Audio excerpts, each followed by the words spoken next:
Mother died today. Yeah. Or maybe yesterday. I don't know. Okay, just pause there. Think about that line. Mother died today. Or maybe yesterday. I don't know. I mean, wow. What an opening. It really is. It just hits you, doesn't it? That immediate strangeness, almost a chill to it. No conventional feeling there at all. Not at all. And it throws you right into the world of one of the most famous, definitely most analyzed, and yeah, probably one of the most challenging short novels out there. Absolutely. That line, so stark, so unsettling, it puts us straight inside the head of this character, Mersault. And he's really not like anyone you typically meet in fiction. No kidding. And he's the creation of, well, a literary legend, right, of Albert Camus. The great French writer, yeah. I mean, incredibly accomplished. Nobel Prize winner at just 44. Which is astonishingly young for that prize. But then his life ended so tragically young, too, didn't it? Only 47 in a car crash, just 3 years after the Nobel. Such a loss. And this book, this powerful little novel, arguably his most lasting legacy. And it goes by 2 names in English, which is interesting in itself. Right, the stranger or the outsider. It feels, well, even the dual title feels a bit like Mersault, you know? Yeah. A little unanchored. It does, yeah. And our sources point out it's really just down to different translators, different times, different places. One went with the stranger, another the outsider. Both kind of work, though, don't they? They both hint at that core feeling of not quite fitting in. Exactly. They capture that essence. Totally. So for this deep dive, we're going to take that opening line, that unforgettable character, and this really potent short book, and just try to unpack it. Sounds good. Our mission really is to get a handle on the story itself, which seems simple on the surface, and then, dive much deeper into the meaning, the challenging ideas, the big questions Camus makes us grapple with. And it definitely requires grappling. It's not a quick read in that sense. You can read the pages fast, but understanding it, that takes time. Yeah, it really sticks with you. He's mulling over. It absolutely does. But the story itself, the plot, unfolds pretty straightforwardly, at least in the first half. So maybe we should start there. Just lay out the basic sequence of events. Good idea. Let's ground ourselves in the story first. It starts, as we said, with Mersault. He's living in Algiers, which was French Algeria back then. Right. Important context. And he gets a telegram. Yes, the telegram from the old folks' home where his mother was living. And the message is blunt. Mother passed away. Funeral tomorrow. Condolences. And his reaction, or maybe the lack of reaction, is what jumps out immediately. Like that opening line, today or maybe yesterday? It's not even clear if he's confused or just. Our analysis suggests it's maybe less confusion and more just. It doesn't hold the same weight for him. Time, significance, it's all a bit blurry from his perspective. Right away, you get that sense of what our source calls indifference, or uses the Hindi term, dadasenta. It's this emotional detachment, Not feeling strongly about things that most people do feel strongly about. And you see it play out right away. He asks his boss for time off. He travels to the home. But his whole manner, his demeanor when he gets there during the vigil, it just baffles everyone. Well, completely. The people at the home, the staff, the other residents who knew his mother, they're clearly shocked. Our source analysis really digs into this. They expect tears, sorrow, maybe some outward sign of distress. And Mersault gives them nothing. He's just there, physically present, but emotionally absent, it seems. And he deliberately skips the usual rituals. He won't look at his mother's body in the coffin. Which is a big deal in that context. Huge.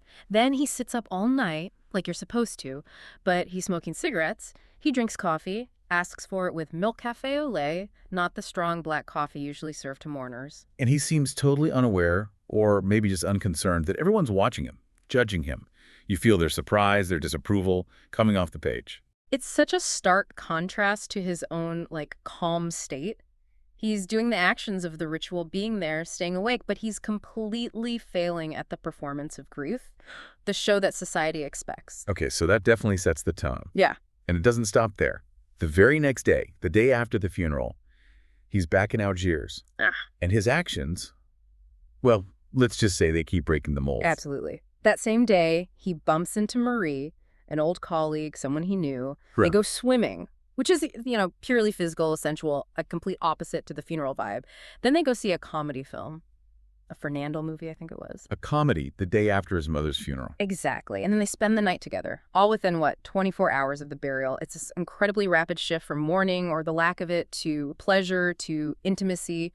Our source highlights this as just more evidence of his profound detachment. And Marie, well, she tries to connect on a more normal, emotional level. She does. She asks him point blank, "Do you love me?" And his answer? It doesn't mean anything, just flat out. Later, she asks if he'll marry her. Yeah. Does he say yes? He agrees, but his reasoning is pure mersault. He says something like, "If that's what you want, we can do it." He agrees because, as he thinks, it makes her happy. And crucially, because it doesn't matter one way or the other to him. Wow. So, not exactly a declaration of undying love. Yeah. Our source really emphasizes this, doesn't it? It's not about his feelings. It's about accommodating her wish, because it costing nothing emotionally. It's passive. Completely passive. And you see the exact same pattern with his job. His boss offers him a promotion, a chance to move to Paris, set up a new office there. Big opportunity. Most people would jump at that. Right. But Marcel's reaction, "If you want me to go, I'll go. Just whatever." Our source analysis picks up on this lack of personal drive, doesn't it? No ambition, no desire for happiness in the usual sense. He just goes along with things. Maybe he thinks he's being good by making things easy for others. Possibly. But the analysis suggests it stems from that core indifference, not from genuine kindness or aspiration. It's easier to agree than to have a desire of his own. And this indifference extends to social judgment, too. Yeah, there's a bit where a neighbor, old Salamano, mentions that people in the building were talking badly about him for sending his mother to the home in the first place. How does Mersault react? He's surprised, apparently hadn't thought about it, but then he just shrugs it off. It doesn't affect him. Their opinions just bounce off. Okay, so indifference is key. Then we meet Raymond Sintes, his neighbor. Right, Raymond. And the first thing we hear about him is that he's upset about his lost dog, which is a small thing, but our source points it out as a really important contrast. How so? Because Raymond feels loss. He's visibly distressed about this dog. It immediately shows him as someone who experiences and expresses emotion in a conventional way, unlike Mersault with his mother. Sets them apart. But Raymond has bigger issues than the dog. Right. Oh, yeah. He's got this whole situation with his mistress, who he suspects is cheating on him. Yeah. And he admits he beat her up. Charming guy. Not exactly. And he wants Mersault's help. He wants Mersault to write a letter to lure the girlfriend back, and then later he asks Mersault to act as a witness for him. Basically, to lie to the police and say the girlfriend provoked him or was unfaithful to justify the beating. And Mersault. Let me guess. He just agrees, writes the letter. Later, he testifies for Raymond. No hesitation, seemingly no moral thought about it at all. He just does it. Lying to the police, helping cover up violence. Just like that. Raymond gets off with a warning from the police thanks to Mersault's false testimony. It's chilling, really. It shows this complete lack of a conventional moral compass, the consequences, the right or wrong of it. It just doesn't seem to register for him. Okay, so Mersault is now kind of entangled with Raymond and his problems. Deeply. And this entanglement leads directly to the climax of the first part. They all go to the beach one Sunday. Mersault, Marie, and Raymond, visiting one of Raymond's friends who has a cabin by the sea. And who do they run into? The brother of Raymond's girlfriend. Yeah. And he's with some friends. They're Arabs. And they've clearly been looking for Raymond, seeking revenge for what he did to the sister. So a confrontation is inevitable. Pretty much. There's a fight right there on the beach. Raymond gets cut with a knife, his arm and mouth injured. Tensions are incredibly high. Not a relaxing day at the beach. Far from it. Later that afternoon, Mersault is walking alone on the beach. He'd gone back towards the cabin. And Camus really emphasizes the physical sensations here. Our source analysis highlights this too. The crushing heat, the blinding sun reflecting off everything. It's almost hallucinatory. Yeah, the sun becomes like another character almost. It really does.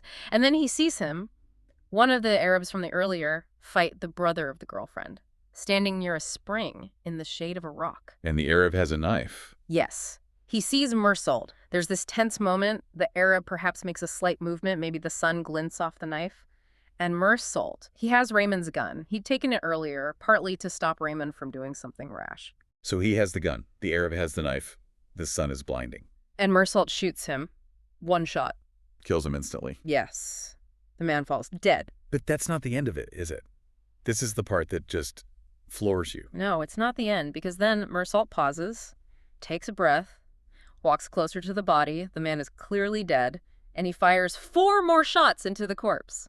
4 more times. Why?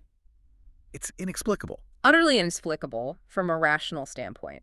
And our source emphasizes this act, those 4 extra shots, as absolutely pivotal. It encapsulates his detachment, maybe his reaction against the oppressive son, maybe something deeper. But it's the act that seals his fate. And that marks the end of part 1, according to the source's structural analysis. Wow. Okay. So part 2 logically picks up right after that. Exactly. Mersault is arrested, he's put in prison, and he spends something like a year waiting for his trial. A whole year in jail. How does he handle that? Yeah. Given his, personality. It's interesting. He describes his time quite plainly, looking out the window, thinking about his old life, his apartment. But there's this specific quote our source points to about his initial feeling of being locked up. What does he say? He says something like, "When I was first in prison, the biggest difficulty was that despite being in prison, my thoughts were those of a free man." He talks about lying in a cell and suddenly wanting to be at the beach, wanting to feel the water. It's this weird disconnect. His body is caged, but his mind, his desires are still roaming free, still focused on those simple physical sensations. That's a really striking image, the free mind and the caged body. But then he adapts. He gets used to prison life, the routines, the lack of freedom, and he even thinks about something his mother used to say. What was that? A person gets used to everything. Huh. So he just adjusts, even to prison. Yeah, and the source commentary connects this ability to adapt even to the worst situations to this idea of an existential curse. Like, is adapting always good? Or can it be a way of accepting confinement, of losing something essential? It's a thought-provoking angle. Definitely. Okay, so after a year, the trial finally happens. Yes, and Mersault makes no attempt to deny what he did. He confesses to killing the Arab. So you'd think the trial would be about, motive, self-defense, maybe the circumstances of the shooting? You would think, but that's not really what happens. Our analysis shows the court, the prosecution especially, becomes way more interested in Mersault himself, his character, his perceived lack of feeling. Particularly, they keep coming back to his behavior at his mother's funeral. So his actions before the murder become central to the murder trial. Absolutely central. He stays quiet, very calm throughout the proceedings, doesn't show much emotion, and then comes that absolutely iconic moment. The judge asks him why. Why did he shoot the Arab? And he gives that answer. Because I was too hot. Or it was because of the sun, depending on the translation. The courtroom erupts, right? People laugh. Yes, some people laugh because it sounds so absurd, so completely unrelated to a motive for murder. But the judge, the prosecutor, they are definitely not laughing. No, I bet they weren't. How does the prosecution use that? They run with it. They paint him as this cold, calculating monster precisely because he doesn't offer a conventional motive or show remorse. They hammer on the no remorse, no apology. They call him a shrewd criminal with a dead soul. They argue his lack of grief for his mother proves he's capable of heartless murder. His indifference becomes proof of monstrosity. So his failure to perform grief is basically used as evidence against him in a murder trial. Exactly. It's his character, his nonconformity that's really on trial. His lawyer tries, brings friends like Marie and Raymond to testify he's actually okay, loyal even. But it doesn't seem to make much difference. The court has already decided who he is. Seems like it. The judge delivers the verdict, guilty. And the sentence is death. Beheading in the public square. Wow. Harsh. So the final part of the book deals with his time on death row. Yes, his final days. And a recurring figure is the prison chaplain, the priest. He keeps visiting Mersault. Trying to get him to repent, turn to God. Exactly. Trying to offer spiritual comfort, get him to confess, find faith before the end. How does Mersault take that? He completely rejects it. He says he's an atheist, doesn't believe in God, and frankly, he feels he has no time left to waste on things he doesn't believe in. And this atheism was also brought up in court, wasn't it? It was. Our source mentions the prosecutor even called him Mr. Antichrist at one point because he showed no religious feelings. So the priest keeps pushing him. He does. He's persistent, maybe genuinely trying to save his soul in his view, and eventually Mersault just explodes. He loses his temper for one of the few times in the book. He grabs the priest, starts shouting at him about how life is meaningless, how none of the priest's certainties matter. He basically throws him out. A really intense confrontation. Very. But what happens after is fascinating. Mersault feels relief, like he's finally cleared the air, spoken his truth, and he falls asleep, sleeps deeply and peacefully. And when he wakes up, He starts thinking about his mother again, but differently this time. He remembers how she, near the end of her life in the home, had decided to sort of play at starting life over again, how she'd taken a fiancé. He understands her desire to live, even then. And does that spark something in him? It seems to. He realizes his mother was right. Even facing death, this urge to live, to experience, arises. But at the same time, our source highlights this feeling of profound detachment setting in using that term viraja, dispassion. It's like he's separating from the world. A paradox, then. Yeah. A desire to live alongside detachment. Exactly. And also a feeling of clarity. He says his soul feels clean, pure almost. He accepts his death. His mind feels light. He's ready. And his very final wish. It's quite strange, isn't it? It is. He hopes for a huge crowd at his execution. He wants them to be there, shouting cries of hatred, basically. To greet him with hate is his final embrace of being the outsider, maybe. A strange kind of connection through rejection. And that's where the story ends. It's just, wow. It's not your typical novel structure at all, is it? Not even close. As our source commentary notes, it feels less like a plot-driven story and more like a long monologue, almost a prose poem. Some even describe it as having a nightmare quality because of that detached, unsettling perspective. It's short, you could read it in an afternoon, but it feels dense. Yeah. Layered. Incredibly dense. The source is right, reading it is one thing, really understanding it takes digging much deeper. Which I guess brings us to the themes, the philosophy underneath it all. Yeah, let's dig into those. The source material really shines a light here. It mentions, Camus himself said the whole idea started with something really specific. Right. He apparently said the originating thought was, a man who doesn't cry or mourn at his mother's death. Society makes his life hell and can even give him the death penalty. That's the absolute core. That really focuses it, doesn't it? Yeah. It's about the clash between the inner reality and the outer expectation. Exactly. Our source analysis makes a really sharp distinction here between having grief and performing grief. Grief itself is internal, complex, personal, but society creates standard ways to show it. The rituals, the crying, wearing black, saying the right thing. All of it. The performance. And Mersault is the ultimate non-performer. His indifference, that Pathan, doesn't necessarily mean he felt zero sadness. The book is clever. It leaves his inner state a bit ambiguous, as the source notes. But what's undeniable is his failure, or refusal, to perform the expected mourning rituals. He doesn't play the part society wrote for him. Not at all. And it's that failure, that lack of performance, that becomes the basis for judgment, especially in court. The murder gets him arrested, sure, but it's his perceived character, demonstrated by his nonconformity at the funeral, that really condemns him. It's like society values the show more than the substance. That's a major point in our source analysis. It uses the term izhar, meaning expression or display, and argues that the world Mersault lives in, maybe our world too, often values the display of emotion over the emotion itself. Can you give an example? Well, think about love. You could love someone deeply, but if you never show it, never say it, never do kind things, they might doubt you. Right. And conversely. You could feel nothing, but if you constantly perform affection, say all the right words, give gifts, act devoted, people will probably believe you're deeply in love. The performance becomes the perceived reality. So Camus is using Mersault to hold up a mirror to this, to show how much our world runs on performed emotions, on the izhar, maybe more than authentic feeling. That's the argument our source presents. Mersault's refusal to play this game exposes its artificiality, its power, and its potentially devastating consequences when someone doesn't conform. And the murder itself, those extra shots, how does that fit into his indifference? It's presented as the ultimate act of detachment. Our source notes Mersault almost describes it casually, like it was no harder than going for a swim. He's not portrayed as a hardened killer, he just does it. Without thinking, perhaps. It underlines his disconnect from the weight, the value society places on life and death. His stated reason, the sun, the heat is purely physical, not emotional or moral. Which leads to that big question. What is Mersault?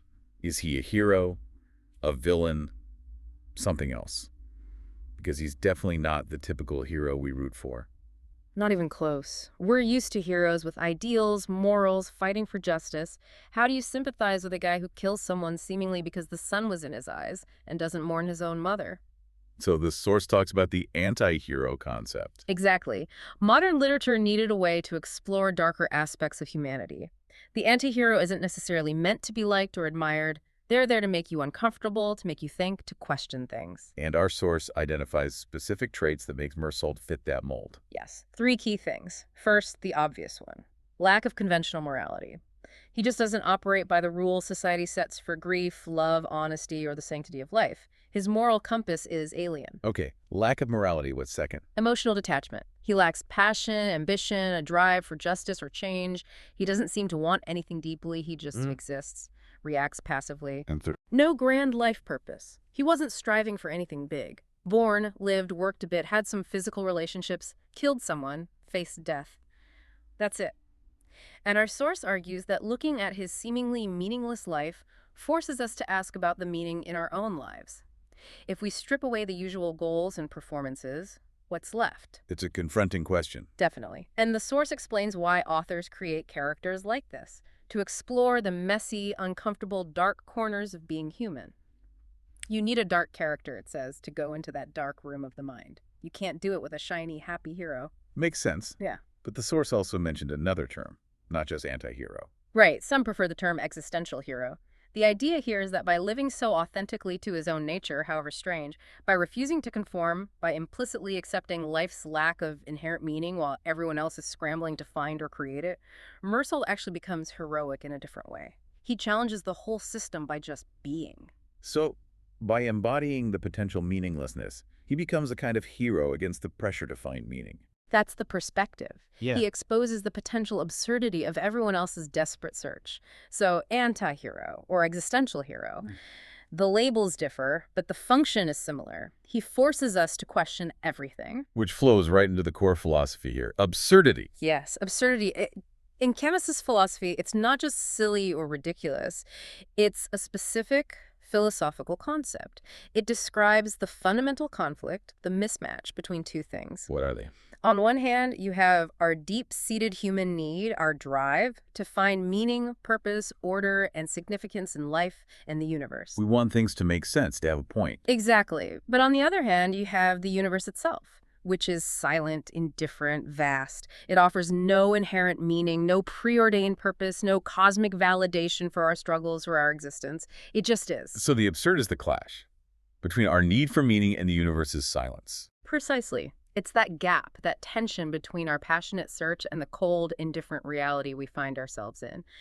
Our quest for meaning is vital to us, but utterly irrelevant to the universe. And the outsider is seen as the prime example of this. Quintessential. Because Mersault seems to live within that absurdity without being crushed by it. He accepts the lack of inherent meaning. He doesn't seem to need a grand purpose. Life is about the physical sensations, the present moment, the sun, the sea, cigarettes, Marie's body. He's not anguished by meaninglessness. He just lives it. The source connected this to Sisyphus, right? Camus's other famous work. Yes, the myth of Sisyphus. Sisyphus is condemned to push a rock up a hill forever, only for it to roll down again, utterly futile.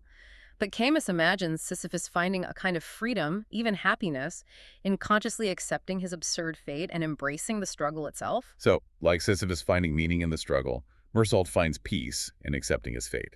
In a way, yes. Facing death, he accepts the absurdity of his situation, the meaninglessness of it all from a cosmic view, and finds peace, even kind of defiant joy in that acceptance.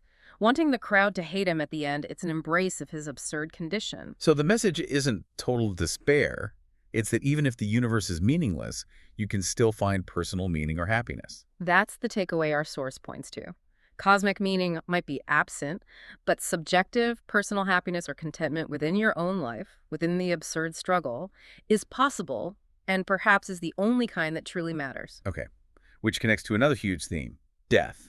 It frames the whole book. Absolutely. Starts with his mother's death, ends with him contemplating his own. It's constantly present. And in absurdism, death is, what, the only certainty? Pretty much. In a universe without inherent meaning or fixed values, death is the one thing that's absolutely guaranteed for everyone, the great equalizer. And because everyone dies, does that make all lives equally meaningless in the end? That's one way the philosophy looks at it. If death is the ultimate end for everything and everyone, then all the meanings we construct, all our achievements, they're temporary. Death renders them moot eventually. It doesn't care how you lived or when you die. And Mersault seems to get this on a gut level. Completely. Since death is coming anyway, the how and when seem almost trivial to him. His mother dies of old age, the Arab dies by a bullet, he'll die by guillotine. Different methods, same result. Our source drew a really interesting contrast there between Mersault's killing and the court's decision. Yes, that juxtaposition. Mersault kills almost thoughtlessly, impulsively, because of the sun, a senseless act. The court, however, sentences him to death after months of deliberation, legal process, reasoning, a supposedly thoughtful act. But the outcome is the same, Yeah, death. exactly. And the source uses this to illustrate the point beautifully. Whether you act thoughtlessly or thoughtfully, whether life seems random or ordered, the end point in this absurd universe is identical. The process, the meaning we ascribe to it, might be irrelevant in the face of that final certainty. And facing his own death is what brings Mersault peace. Paradoxically, yes. Thinking about it, accepting its inevitability seems to free him from fear. He understands the reality of life, its ultimate meaninglessness perhaps, and accepts his end with full peace, full relief, and that characteristic gentle indifference. It's a strange kind of enlightenment. Finally, let's talk about alienation. It's right there in the titles. Absolutely central. Alienation, that feeling of being estranged, disconnected, not belonging, being the stranger, the outsider. And Mersault embodies this on multiple levels. So many levels. He's alienated from his mother, can't connect emotionally. From Marie, can't articulate love. From society, doesn't follow its rules. From religion, he's an atheist. And maybe most importantly, he seems alienated from himself. He often doesn't seem to understand his own feelings or motivations. He's deeply detached, even from his own inner life. And our source puts this into historical context. This wasn't just Mersault, it was a feeling in Europe at the time. Yes, this is crucial. The source argues that this profound sense of alienation was a very real, widespread feeling across much of Europe, especially after the devastation of World War I and World War II. How did the wars cause that? Think about the sheer destruction, the loss of life, the collapse of old orders. It wasn't just economic damage, it was a deep psychological blow. Societies that thought they were civilized had descended into barbarism. Values were questioned, trust was shattered, identities were fractured. People lost faith in institutions, in progress, even in each other. So it created this sense of being adrift, lost. Exactly. An identity crisis on a massive scale. Social fragmentation, PTSD, broken relationships, all contributing to this pervasive feeling of alienation, feeling like a stranger in your own world, disconnected from everything that used to feel stable or meaningful. And the source suggests that's why existential writing resonated so much in Europe then. Precisely. Because Europe had lived that collective alienation. Writers like Camus, Kafka, Sartre were articulating something people deeply felt. The source makes an interesting comparison, suggesting that perhaps in other places, like parts of India, for instance, where that specific kind of mass post-war societal alienation wasn't the dominant collective trauma, the full impact or necessity of this kind of existential writing might be harder to grasp. So you appreciate it more if alienation is your problem, collectively speaking. That's the implication. It shows Mersault's alienation isn't just individual psychology. It reflects a historical moment, a condition of post-war European consciousness. Okay. And the source mentioned a couple of other related ideas, like meaninglessness of social conventions. Which we've covered pretty well with the indifference and the performance of emotion, yeah. And the conflict between the individual and society. Also clear, especially in the trial scene. The courtroom is society personified, trying to impose its laws and values on Mersault, the ultimate non-conforming individual. So pulling it all together, why does the outsider hold such a significant place? Why is it considered so important? Because it's a masterclass in exploring absurdity, existentialism, even touching on existential nihilism, the questioning of all values. Yeah. It uses this one unforgettable character, Mersault, to force readers to confront the biggest philosophical questions head-on. Does life have meaning? Is there a purpose? Are societal values real or just constructs? Exactly. It doesn't give easy answers, but it forces the questions. And that deep, uncomfortable questioning is what makes it timeless, what gives it its enduring power. We've certainly covered a lot of ground here. We've gone through Camus' The Bizarre Journey of Mersault and really tried to unpack these huge themes: indifference, performing emotion, the anti-hero, absurdity, death, alienation. It's a journey reading this book and thinking about it. It's short, yeah, but as we said, incredibly dense. It really does reward spending time with it, wrestling with the ideas yourself. Definitely worth the effort. The source material really pushes you to think, doesn't it? About how we act, how we judge, what really matters. Yeah. You think about Mersault finding that strange peace at the end, that gentle indifference, even facing execution. What does that even mean? Finding acceptance when the world seems meaningless. And it makes you look at yourself, too. What emotions do you perform? What meaning are you chasing, and why? Heavy stuff. And as our source hinted, These aren't isolated ideas. Camus is in conversation with other giants, Kafka, Sartre, Nietzsche. Maybe we'll get into those connections in another deep dive down the line. Could be. There's always more to explore. But for now, keep asking those questions.